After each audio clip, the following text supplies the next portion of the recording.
नमस्कार, स्वागत है आप सभी का अपने YouTube चैनल बिहेवियर एजुकेशंस उपकार की क्लास में। परिचर्चाएं चल रही थी उत्तराखंड की परीक्षाओं को मद्देनज़र रखते हुए। आगामी कनिष्ठ सहायक हो गया, बंदी रक्षक हो गया, उप निरीक्षक हो गया, फॉरेस्ट गार्ड हो गया, इन सभी से महत्वपूर्ण प्रश्नों की श्रृंखला कितनी 37 हमारे कंप्लीट हो गए। आज हम परिचर्चा करने वाले हैं भाग 38 के बारे में। किससे प्रश्न लिए हैं?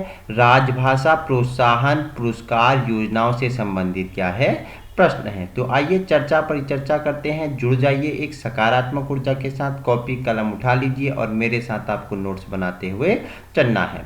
प्रश्न नंबर पहला है आपके लिए, कमलापति त्रिपाठी राजभाषा स्वर्ण पदक किस ग्रेड के अधिकारियों को प्रदान किया जाता है? पुरस्कार है, पुरस्कार का नाम है कमलापति त्रिपाठी राजभाषा स्वर्ण पदक। तो यह किस ग्रेड के अधिकारियों को प्रदान किया जाता है? आंसर हो जाएगा वरिष्ठ प्रशासनिक ग्रेड के ऊपर के जो अधिकारी होते हैं उन्हें क्या कमलापति त्रिपाठी राजभाषा स्वर्ण पदक दिया जाता है। प्रश्न नंबर दूसरा है आपके लिए, रेल मंत्री राजभाषा रजत पदक किस ग्रेड के अधिकारियों को दिया जाता है? दूसरा जो पुरस्कार है उसका नाम है रेल मंत्री राजभाषा पदक, ठीक है, रजत पदक। वो किस ग्रेड के अधिकारियों को प्रदान किया जाता है? वरिष्ठ प्रशासनिक ग्रेड के जो अधिकारी होते हैं उन्हें क्या रेल मंत्री राजभाषा रजत पदक क्या किया जाता है? प्रदान किया जाता है। क्वेश्चन नंबर तीसरा है आपके लिए, पूछ रहा है कमलपति त्रिपाठी, ठीक है, कमलापति है ये, कमलापति त्रिपाठी राजभाषा स्वर्ण पदक की पुरस्कार की जो राशि है वो कितनी है? 10,000 आपका राइट आंसर हो जाएगा, ठीक है। जो कमलापति त्रिपाठी राजभाषा स्वर्ण पदक है इसमें कितना इनाम दिया जाता है? 10,000 का इनाम दिया जाता है। अगर पूछे रेल मंत्री राजभाषा रजत पदक पुरस्कार की राशि पूछे तो 8,000 इसमें दिया जाता है, ठीक है। क्वेश्चन नंबर 5वां है आपके लिए, तकनीकी रेल विषयों पर हिंदी में मौलिक पुस्तक लेखन हेतु कौन से पुरस्कार योजना लागू किए गए? तो लाल बहादुर शास्त्री तकनीकी मौलिक लेखन पुरस्कार की योजना किस पे? जो हिंदी की क्या थी, तकनीकी रेल विषय थी, उन पे जो मौलिक पुरस्कार की जो योजनाएं शुरू की उसका नाम क्या था? लाल बहादुर शास्त्री तकनीकी मौलिक लेखन पुरस्कार। प्रश्न नंबर 6 है आपके लिए, हिंदी में काव्य गजल संग्रह पुस्तक लेखन हेतु कौन से पुरस्कार की योजना लागू की गई? तो मैथिली शरण गुप्त पुरस्कार योजना किस पे दिया जाता है? हिंदी के काव्य के क्षेत्र में गजल हो गया, संग्रह पुस्तक लेखन का जो कार्य करेगा उन्हें मैथिली शरण गुप्त पुरस्कार से नवाजा जाएगा। क्वेश्चन नंबर 7 है, हिंदी में कथा कहानी संग्रह उपन्यास लेखन हेतु कौन से पुरस्कार दिया जाता है और किस पुरस्कारों की योजना शुरू की गई? तो प्रेमचंद पुरस्कार की योजना शुरू की गई। किस पे? जो हिंदी में कथा है, कहानी संग्रह है, उपन्यास है, लेखन हेतु कौन से पुरस्कार दिए जाते हैं? प्रेमचंद पुरस्कार दिया जाता है, ठीक है। क्वेश्चन नंबर 8वां है आपके लिए, सामूहिक पुरस्कार योजना के अंतर्गत दी जाने वाली प्रथम पुरस्कार की राशि कितनी थी? तो 12,000 आपका राइट आंसर हो जाएगा। मुख्यालय के एक विभाग को दिया जाता है, ठीक है। क्वेश्चन नंबर 9 है, सामूहिक पुरस्कार योजना के अंतर्गत दी जाने वाली द्वितीय पुरस्कार की राशि कितनी थी? 8,000 थी, जो मंडलों से होता है, ठीक है। क्वेश्चन नंबर 10वां है आपके लिए, सामूहिक पुरस्कार योजना के अंतर्गत दी जाने वाली तृतीय पुरस्कार की राशि पूछे तो 6,000 है, जो कारखानों से है, ठीक है। क्वेश्चन नंबर 11वां है, प्रेमचंद पुरस्कार योजना के अंतर्गत प्रथम पुरस्कार के रूप में कितनी राशि प्रदान की जाती है? तो कितनी? 20,000 की राशि प्रदान की जाती है। जो प्रेमचंद पुरस्कार दिया जाता है इसमें कितनी? 20,000 की राशि प्रदान की जाती है। अगर मैथिली शरण गुप्त पुरस्कार योजना की राशि पूछे तो इसमें 10,000 दी जाती है। अगर लाल बहादुर शास्त्री तकनीकी मौलिक लेखन पुरस्कार के अंतर्गत जो तृतीय पुरस्कार दिया जाता है उसकी राशि पूछे तो 7,000 इसमें दिया जाता है, ठीक है। क्वेश्चन नंबर 14 है आपके लिए, वर्ष भर में 20,000 शब्द से ज्यादा शब्द लिखने के लिए एक यूनिट में कितने प्रथम पुरस्कार दिए जाते हैं? तो एक यूनिट में 2, 5,000 प्रति कर्मचारी को क्या दिया जाता है? पुरस्कार से नवाजा जाता है। क्वेश्चन नंबर 15 है आपके लिए, वर्ष भर में 20,000 शब्द से ज्यादा शब्द लिखने के लिए यूनिट में कितने द्वितीय पुरस्कार दिए जाते हैं? तो 3 पुरस्कार दिए जाते हैं। कितने? द्वितीय नंबर में जो आते हैं कितनी राशि होती है? 3,000 की क्या होती है? राशि होती है, प्रति कर्मचारी को दिया जाता है।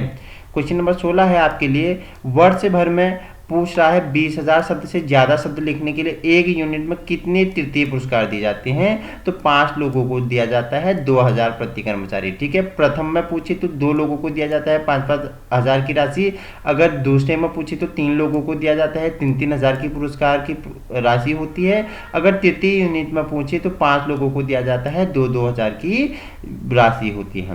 क्वेश्चन नंबर 17 है आपके लिए, राजभाषा कार्यान्वयन समिति के सचिव, ठीक है, लिपिकों को हर माह मानदेय के रूप में कितनी राशि दी जाती है? तो 600 आपका राइट आंसर हो जाएगा। ठीक है, क्वेश्चन नंबर 18 है आपके लिए, 97% या इससे अधिक अंकों से हिंदी टंकण परीक्षा पास करने के बाद नकद पुरस्कार के रूप में कितनी राशि दी जाती है? तो 2400 रुपया की नकद धनराशि इसमें दी जाती है।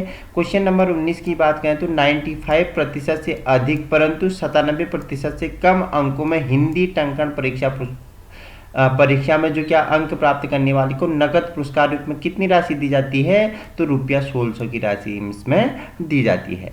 प्रश्न नंबर 20 की बात करें तो 90% से अधिक परंतु 95% से कम अंकों से हिंदी टंकण परीक्षा पास करने वाले को नगद पुरस्कार के रूप में कितना?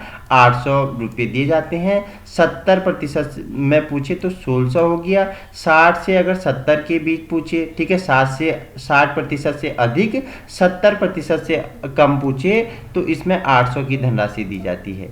ठीक है, वही क्वेश्चन नंबर 23वां है आपके लिए, 55% से अधिक परंतु 60 से कम। अगर पूछे 55 से अधिक 60 से कम प्रतिशत पूछी तो उसमें धनराशि जो है वो कितनी है?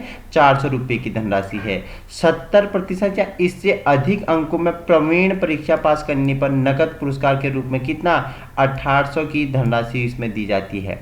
वही क्वेश्चन नंबर नेक्स्ट आपके लिए है, 60% से अधिक परंतु 70% से कम अंकों से प्रवीण परीक्षा पास करने में नकद धनराशि की बात करें तो 1200 आपका क्या हो जाएगा? राइट आंसर हो जाएगा।